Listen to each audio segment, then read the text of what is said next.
الحمدللہ رب العالمین والصلاة والسلام علی سید الانبیاء والمرسلین اما بعد فاعوذ باللہ من الشیطان الرجیم بسم اللہ الرحمن الرحیم۔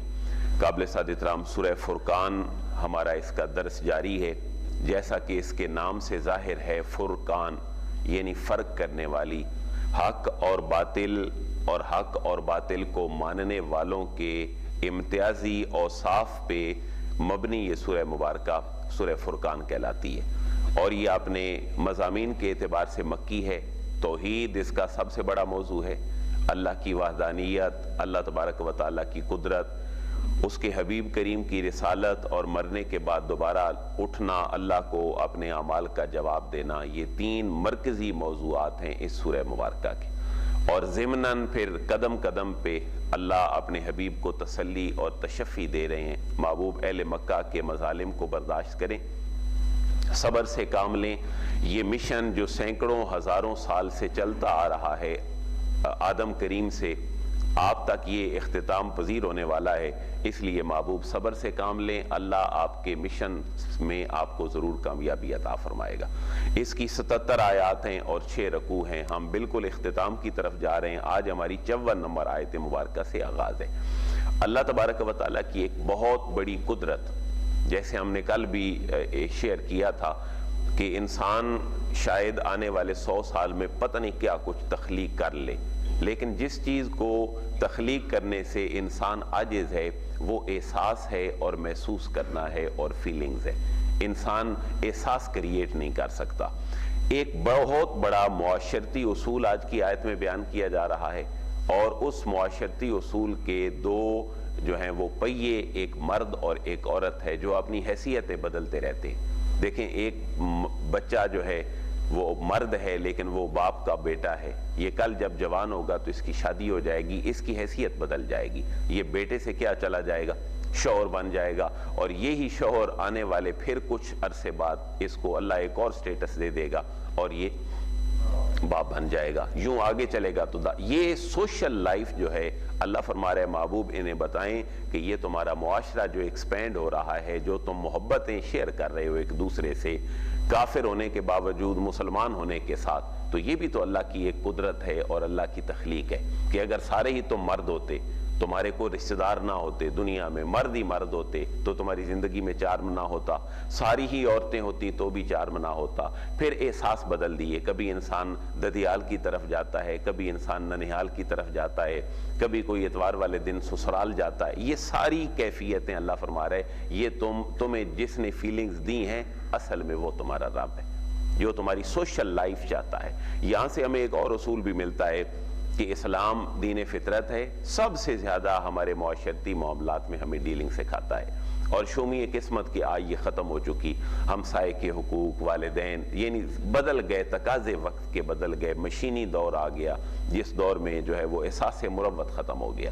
آیت پہ ذرا غور کریں، اس کو بار بار پڑھیں، یہ حضور کی مکی سٹریٹجی ہے، اور جو معاشرتی اٹھان ہے اور سوشل لائف اور سماجی زندگی، اس کے حوالے سے اللہ اپنی قدرت کو بیان فرما رہے ہیں۔ اعوذ باللہ من الشیطان الرجیم، بسم اللہ الرحمن الرحیم۔ وَهُوَ الَّذِي خَلَقَ مِنَ الْمَاءِ بَشَرًا فَجَعَلَهُ نَسَبًا وَسِحْرًا وَكَانَ رَبُّكَ قَدِيرًا۔ واو کا معنی جی، اور ہوا وہ یعنی اللہ کون ہے؟ الذی، جس نے، خالق کا پیدا فرمایا ہے، من الماء، پانی کی بوند سے، یعنی یہ حقیقت انسان کو ریئلائز کروایا جا رہا ہے کہ حضرت انسان پانی کی بوند سے پیدائش ہے، اتنا تو عاجز ہے، اور پھر پانی سے بنایا کیا؟ بشرا، ایک بشر بنا دیا، ایک انسان بنا دیا، صرف انسان ہی بنا کے چھوڑ نہیں دیا۔ فَجَعَلَهُ نَسَبًا وَسِحْرًا، فا کا معنی پس، جَعَلَهُ، بنا دیا اسے،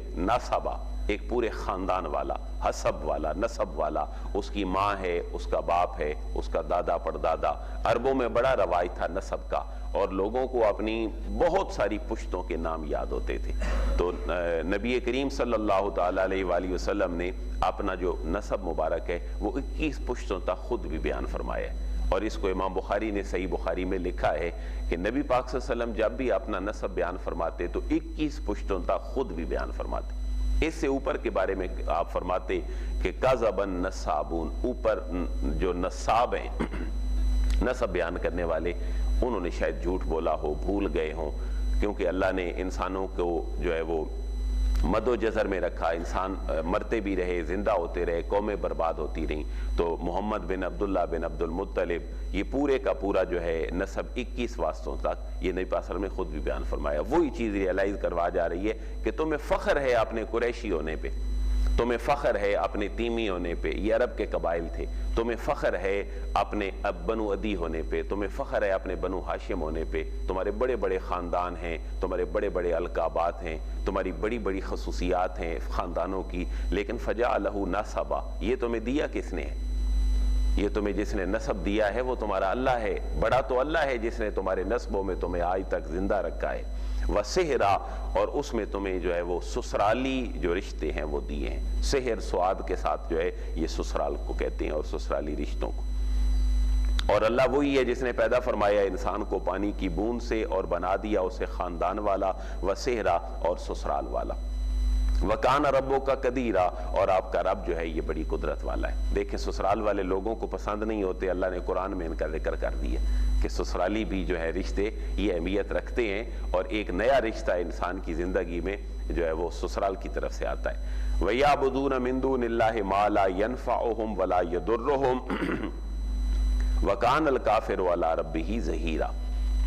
تھوڑا سا موضوع سخن جو ہے یہ اب بدلا ہے 55 نمبر آیت میں، اور ان کو ریئلائز کروانے کے بعد انسانی تقاضوں کی، اس کے بعد ان کی جو ہے وہ مذمت بیان کی جا رہی ہے اور ان کی حماقت بیان کی جا رہی ہے جو اللہ کے علاوہ اور چیزوں کی پرستش کرتے تھے، لات منات حبل کو، اور انسان کو اللہ سے ہٹا کر دور لے جانے والا سب سے بڑا الہ جو ہے یہ انسان کی اپنی خواہش ہے جو انسان کو اللہ سے بہت دور کر دیتی ہے، حلال و حرام کا امتیاز مٹا دیتی ہے۔ تو نبی پاک صلی اللہ علیہ وسلم نے بڑی بڑی خواہشات جو ہے وہ ان سے بھی آپ نے منع فرمایا، پناہ مانگی۔ معوذات جو ہیں ہمیں کو 30 کے قریب معوذات ملتے ہیں، اللہم انی اعوذ بک من الہم والحزن، اللہ مجھے ہم سے، غم سے، بری خواہشات سے، ایسی چیزوں سے جو مایوسی کی طرف لے جائیں، اللہ ہمیں اپنی پناہ عطا فرما۔ وَيَعْبُدُونَ، اور وہ لوگ جو عبادت کرتے ہیں، من دون اللہ، اللہ تعالیٰ کے علاوہ کسی اور کی، ما لا ينفعهم ولا يضرهم، ما لا ينفعهم ایسی چیز جو نہ انہیں فائدہ پہنچا سکتی ہے، ولا يضرهم اور نہ ہی انہیں نقصان۔ یہ ان بتوں کی بات ہے جو نہ فائدہ پہنچا سکتے تھے نہ نقصان، لیکن اگر انسان اپنی خواہش کو اپنا خدا بنا لے، جو متصل پچھلی آیات میں گزرا تھا اس کا سینس والا کیا تھا؟ محبوب آپ نے کیا اس شخص کو دیکھا ہے جس نے خواہش کو اپنا خدا بنا لیا ہے؟ تو وہ پھر نقصان دیتی ہے، نفع تو دے یا نہ دے یہ نقصان دیتی ہے، انسان کٹ جاتا ہے معاشرے سے۔ ما لا ينفعهم، جو اللہ تعالیٰ کے علاوہ ان بتوں کی عبادت کرتے ہیں، لا ينفعهم جو ان کو فائدہ نہیں پہنچا سکتے، ولا يضرهم اور نہ ہی انہیں نقصان پہنچا سکتے ہیں۔